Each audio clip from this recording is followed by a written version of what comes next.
তোমরা প্রধানমন্ত্রী হবা ইনশাআল্লাহ, কিন্তু তোমরা হাসিনার মতো প্রধানমন্ত্রী হইও না, যিনি তার দেশের মানুষকে বলছে, এখন অডিও রেকর্ড গুলো সব আসছে, যা ইচ্ছা হত্যা করো বলছে, যত মারা প্রয়োজন তত মেরে ফেলো, এরপর আমার ক্ষমতা টিকিয়ে রাখতে হবে। তোমরা এমন প্রধানমন্ত্রী হইও না। তোমরা বর্তমান সময়ে আনোয়ার ইব্রাহিম মালয়েশিয়াকে নেতৃত্ব দিচ্ছে, এরদোয়ান তুরস্ককে নেতৃত্ব দিচ্ছে। তোমরা ওমরের মতো প্রধানমন্ত্রী হবা, যে ওমর দিনের বেলায় ঘুমাতেন না, যে কোনো প্রজা বা কোনো রাষ্ট্রের নাগরিক যদি আমার কাছে অধিকারের জন্য আসে আর আমি যদি দিনের বেলা ঘুমিয়ে থাকি, তাহলে তারা তো অধিকার ছাড়া তাদেরকে চলে যেতে হবে। আবার তিনি রাতের বেলায় ঘুমাতেন না, রাতের বেলা চিন্তা করতেন, আমি যদি ঘুমাই আর আমার একটা রাষ্ট্রের যদি একটা কুকুরও না খেয়ে যদি মারা যায়, তাহলে কাল কিয়ামতের দিন আমি আল্লাহর কাছে কি জবাব দেব? তোমরা এই অনুভূতি সম্পন্ন প্রধানমন্ত্রী হবা। যেদিন বাংলাদেশে অনুভূতি সম্পন্ন প্রধানমন্ত্রী হবে, সেদিন সত্যিকার অর্থে বাংলাদেশে আবু সাইদ, মুগ্ধ, শান্ত, ওয়াসিম তাদের স্বপ্ন বাস্তবায়িত হবে। আমরা আজকে তোমাদেরকে এই মেসেজ গুলো দিতে চাই। তোমরা প্রধানমন্ত্রী হবা ইনশাআল্লাহ, কিন্তু তোমরা হাসিনার মতো প্রধানমন্ত্রী হইও না,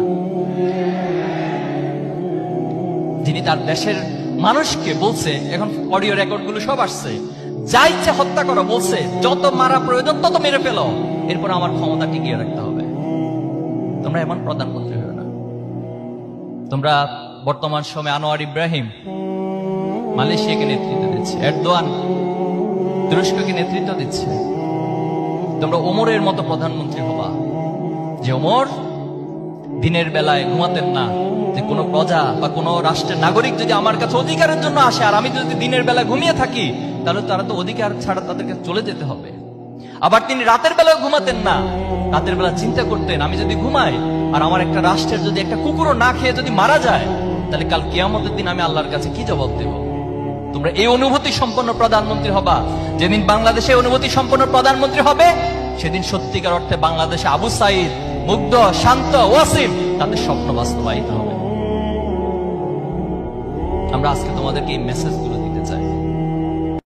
তোমরা প্রধানমন্ত্রী হবা ইনশাআল্লাহ, কিন্তু তোমরা হাসিনার মতো প্রধানমন্ত্রী হইও না, যিনি তার দেশের মানুষকে বলছে, এখন অডিও রেকর্ড গুলো সব আসছে, যা ইচ্ছা হত্যা করো বলছে, যত মারা প্রয়োজন তত মেরে ফেলো, এরপর আমার ক্ষমতা টিকিয়ে রাখতে হবে। তোমরা এমন প্রধানমন্ত্রী হইও না। তোমরা বর্তমান সময়ে আনোয়ার ইব্রাহিম মালয়েশিয়াকে নেতৃত্ব দিচ্ছে, এরদোয়ান তুরস্ককে নেতৃত্ব দিচ্ছে। তোমরা ওমরের মতো প্রধানমন্ত্রী হবা, যে ওমর দিনের বেলায় ঘুমাতেন না, যে কোনো প্রজা বা কোনো রাষ্ট্রের নাগরিক যদি আমার কাছে অধিকারের জন্য আসে আর আমি যদি দিনের বেলা ঘুমিয়ে থাকি, তাহলে তারা তো অধিকার ছাড়া তাদেরকে চলে যেতে হবে। আবার তিনি রাতের বেলায় ঘুমাতেন না, রাতের বেলা চিন্তা করতেন, আমি যদি ঘুমাই আর আমার একটা রাষ্ট্রের যদি একটা কুকুরও না খেয়ে যদি মারা যায়, তাহলে কাল কিয়ামতের দিন আমি আল্লাহর কাছে কি জবাব দেব? তোমরা এই অনুভূতি সম্পন্ন প্রধানমন্ত্রী হবা। যেদিন বাংলাদেশে অনুভূতি সম্পন্ন প্রধানমন্ত্রী হবে, সেদিন সত্যিকার অর্থে বাংলাদেশে আবু সাইদ, মুগ্ধ, শান্ত, ওয়াসিম তাদের স্বপ্ন বাস্তবায়িত হবে। আমরা আজকে তোমাদেরকে এই মেসেজ গুলো দিতে চাই।